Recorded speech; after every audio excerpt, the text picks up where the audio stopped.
ಕುಟುಂಬಕ್ಕೆ ಸದ್ಯಕ್ಕೆ ಟೈಮ್ ಸರಿ ಇಲ್ಲ. ಇಡೀ ಫ್ಯಾಮಿಲಿ ವಿರುದ್ಧ ಒಂದೊಂದೇ ಆರೋಪ ಹೊರ ಬರ್ತಾ ಇತ್ತು.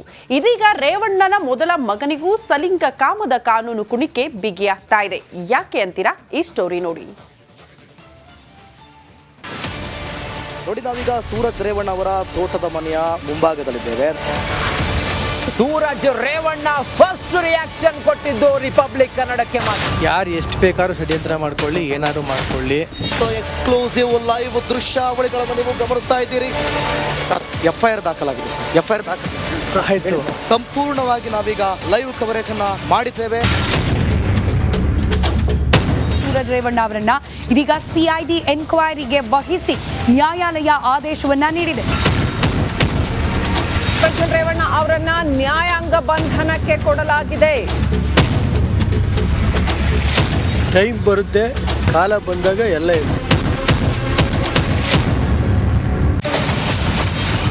ಕಾನೂನು ಕುಣಿಕೆಯಲ್ಲಿ ರೇವಣ್ಣ ಕುಡಿಗಳು.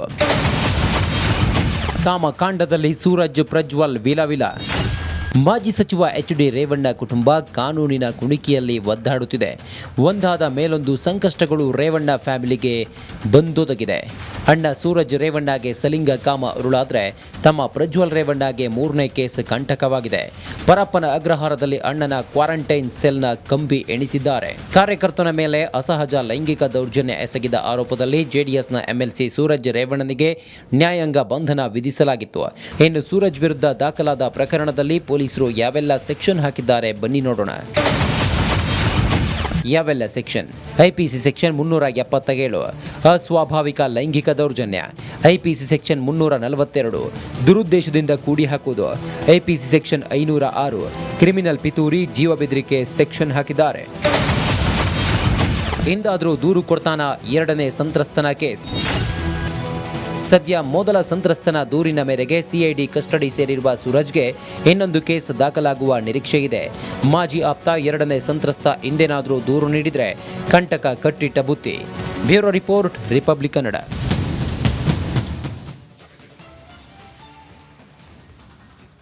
ಸಲಿಂಗ ಕಾಮಕಾಂಡ ಕೇಸ್ನಲ್ಲಿ ಸೂರಜ್ ರೇವಣ್ಣನ CID ಕಸ್ಟಡಿಗೆ ನೀಡಲಾಗಿದೆ. ಸೂರಜ್ನ ವಶಕ್ಕೆ ಪಡೆಯುವುದಕ್ಕೆ ಕೋರ್ಟ್ಗೆ ರಿಮ್ಯಾಂಡ್ ಅರ್ಜಿ ಸಲ್ಲಿಸಿದ್ದು, ಅರ್ಜಿಯ ಎಕ್ಸ್ಕ್ಲೂಸಿವ್ ಡೀಟೇಲ್ಸ್ ಇಲ್ಲಿದೆ ನೋಡಿ.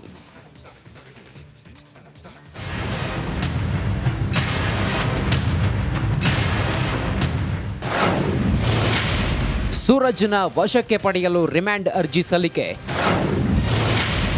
ಕೋರ್ಟ್ಗೆ ನೀಡಿದ ರಿಮ್ಯಾಂಡ್ ಅರ್ಜಿ ರಿಪಬ್ಲಿಕ್ಗೆ ಲಭ್ಯ.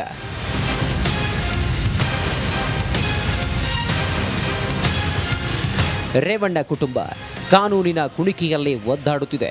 ಒಂದಾದ ಮೇಲೊಂದು ಸಂಕಷ್ಟಗಳು ಮಾಜಿ ಸಚಿವರ ಕುಟುಂಬಕ್ಕೆ ಬಂದೆರಗುತ್ತಿವೆ. ಅಣ್ಣ ಸೂರಜ್ ರೇವಣ್ಣಗೆ ಸಲಿಂಗ ಕಾಮಕಾಂಡದಲ್ಲಿ ಒದ್ದಾಡುವಂತಾಗಿದೆ.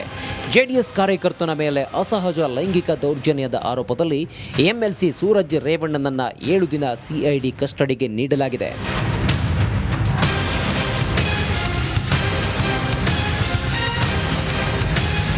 ಸೂರಜ್ ರೇವಣ್ಣನನ್ನ ಕೋರ್ಟ್ಗೆ ಹಾಜರುಪಡಿಸಿ ವಶಕ್ಕೆ ನೀಡಬೇಕೆಂದು CID ಅಧಿಕಾರಿಗಳು ಮನವಿ ಮಾಡಿದ್ರು. ಕೇಸ್ ಸಂಬಂಧ ಒಂದಿಷ್ಟು ಮಾಹಿತಿ ಸಂಗ್ರಹಿಸಬೇಕು, ಸ್ಥಳ ಮಹಜರು ಮಾಡಬೇಕೆಂದು ಮನವಿ ಮಾಡಿದ್ರು. ಸೂರಜ್ ಪ್ರಕರಣದಲ್ಲಿ ನ್ಯಾಯಾಲಯಕ್ಕೆ CID ರಿಮ್ಯಾಂಡ್ ಸಲ್ಲಿಸಿದೆ. ಹಾಗಾದ್ರೆ ಕೋರ್ಟ್ಗೆ CID ನೀಡಿದ ಕಾರಣಗಳೇನು ಅಂತ ನೋಡೋದಾದ್ರೆ,